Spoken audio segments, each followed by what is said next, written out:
ذرا سوچیں، سال ہے 2026، دو پڑوسی ملک افغانستان اور پاکستان ایک ایسی جنگ کی آگ میں کود پڑتے ہیں جو صرف ان کی سرحدوں تک ہی نہیں رہتی بلکہ اس کی تپش پوری دنیا محسوس کرتی ہے۔ اس تجزیے میں ہم یہی دیکھیں گے کہ یہ فرضی جنگ آخر شروع کیسے ہوئی، اس کے دوران کیا کچھ ہوا اور اس کے عالمی اثرات کتنے خوفناک تھے۔ ہر جنگ گولیوں سے شروع نہیں ہوتی، کچھ جنگیں الفاظ سے شروع ہوتی ہیں، اور یہ جنگ ایسے ہی شروع ہوئی۔ یہ کوئی چھوٹی موٹی سرحدی جھڑپ کا اعلان نہیں تھا، بلکہ پاکستان کے وزیر دفاع کا ایک صاف اور واضح پیغام تھا کہ اب خطہ ایک کھلی جنگ کی لپیٹ میں آنے والا ہے۔ تو آخر یہ سب ہوا کیسے؟ آئیے دیکھتے ہیں وہ ابتدائی لمحات جب دشمنی کا ایک ایسا سلسلہ شروع ہوا جس نے پوری دنیا کو حیران کر کے رکھ دیا۔ کہانی شروع ہوتی ہے 21 اور 22 فروری کی رات کو۔ پاک فضائیہ نے افغانستان کے سرحدی علاقوں پر فضائی حملے کیے۔ اسلام آباد کا کہنا تھا کہ ان کے نشانے پر دہشت گردوں کے کیمپ تھے، لیکن کابل سے جو خبریں آ رہی تھیں وہ بالکل الگ تھیں۔ ان کا کہنا تھا کہ مرنے والے عام شہری ہیں۔ سچ کیا تھا؟ یہیں سے ایک اور جنگ شروع ہو گئی، معلومات کی جنگ۔ اور یہ تو صرف شروعات تھی۔ معاملہ حیران کن تیزی سے بگڑا۔ جو لڑائی صرف سرحدی علاقوں تک محدود تھی، وہ آپریشن غضب للحق کے نام سے ایک مکمل فوجی مہم میں بدل گئی۔ اب صرف سرحدیں نہیں بلکہ کابل اور قندھار جیسے بڑے شہر بھی براہ راست نشانے پر آ چکے تھے۔ اچھا، اب ایک قدم پیچھے چلتے ہیں اور اس بنیادی سوال کا جواب ڈھونڈتے ہیں۔ آخر یہ نوبت آئی ہی کیوں؟ وہ کون سی چنگاری تھی جس نے اس پورے بارود خانے کو آگ لگا دی؟ تو اس پوری کہانی کا جو مرکزی کردار ہے نا، کم از کم پاکستان کی نظر سے، وہ ہے تحریک طالبان پاکستان یعنی TTP۔ اسلام آباد کا برسوں سے ایک ہی شکوہ رہا ہے کہ افغان طالبان TTP کو اپنی زمین پر پناہ دیتے ہیں اور وہیں سے پاکستان پر حملوں کی ساری پلاننگ ہوتی ہے۔ اور پھر فروری 2026 میں ایک کے بعد ایک ایسے واقعات ہوئے جس نے آگ پر تیل کا کام کیا۔ پہلے اسلام آباد کی ایک مسجد میں دھماکہ، پھر باجوڑ میں فوجی چوکی پر حملہ، اور آخر میں بنوں میں ہونے والے خودکش حملے کے بعد ایسا لگا کہ پاکستان کے لیے برداشت کی حد ختم ہو چکی تھی۔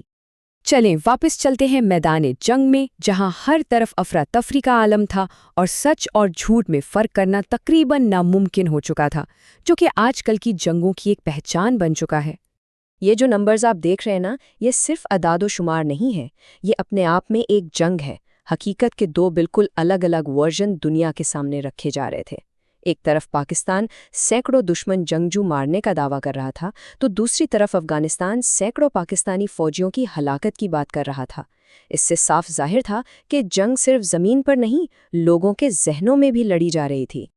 لیکن اس پروپیگنڈے کی دھند میں کچھ سچائی کی کرنیں بھی تھیں۔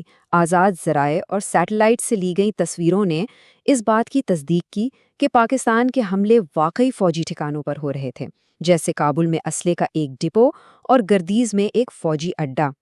اس سے جنگ کی اصل تصویر کچھ حد تک صاف ہوئی۔ 1,15,000 یہ کوئی عام عدد نہیں ہے، یہ تعداد ہے ان افغان شہریوں کی جو اس جنگ کی وجہ سے اپنے گھر بار چھوڑنے پر مجبور ہوئے۔ یہ خاموش مگر بہت طاقتور عدد ہے جو ہمیں اس جنگ کی اصل انسانی قیمت بتاتا ہے۔ اب ذرا اس لڑائی کو ایک بڑے کینوس پر دیکھتے ہیں، کیونکہ یہ صرف دو ملکوں کی جنگ نہیں تھی، اس پر ایک بہت بڑا، ایک بہت ہی خطرناک سایہ منڈلا رہا تھا، جوہری سایہ۔ اور یہاں آ کر یہ علاقائی لڑائی ایک عالمی بحران کی شکل اختیار کر لیتی ہے۔ امریکی انٹیلیجنس کا یہ جائزہ صرف ایک رپورٹ نہیں بلکہ دنیا کے لیے ایک خطرے کی گھنٹی تھی۔ پیغام صاف تھا، پاکستان کے میزائلوں کی پہنچ اب صرف پڑوسیوں تک محدود نہیں رہی۔ اس ایک بات نے جنگ میں ایٹمی خطرے کا عنصر شامل کر دیا۔ تو ذرا دیکھیں پاکستان کے پاس کیا ہے، تقریباً 170 ایٹم بم، شاہین 3 جیسے میزائل جو ہزاروں کلومیٹر دور تک مار کر سکتے ہیں، اور آبابیل، ایک ایسا میزائل جو فضا میں جا کر ایک سے زیادہ ایٹم بموں میں تقسیم ہو سکتا ہے اور ایک ہی وقت میں کئی شہروں کو تباہ کر سکتا ہے۔ یہ وہ طاقت ہے جو کسی بھی مقامی مسئلے کو فوراً عالمی سلامتی کا مسئلہ بنا دیتی ہے۔ یہاں آ کر کہانی میں ایک بہت دلچسپ موڑ آتا ہے۔ پاکستان کا سرکاری موقف ہمیشہ سے یہ رہا ہے کہ اس کا ایٹمی پروگرام صرف اور صرف بھارت سے اپنے دفاع کے لیے ہے۔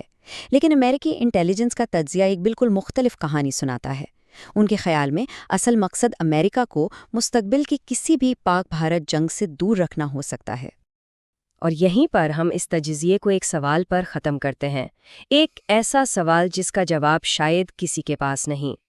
جب پڑوسی ممالک کے پاس ایٹمی بٹن ہوں تو کیا کوئی بھی چھوٹی چنگاری ایک ایسی آگ نہیں بھڑکا سکتی جسے بجھانا پھر کسی کے بس میں نہ رہے؟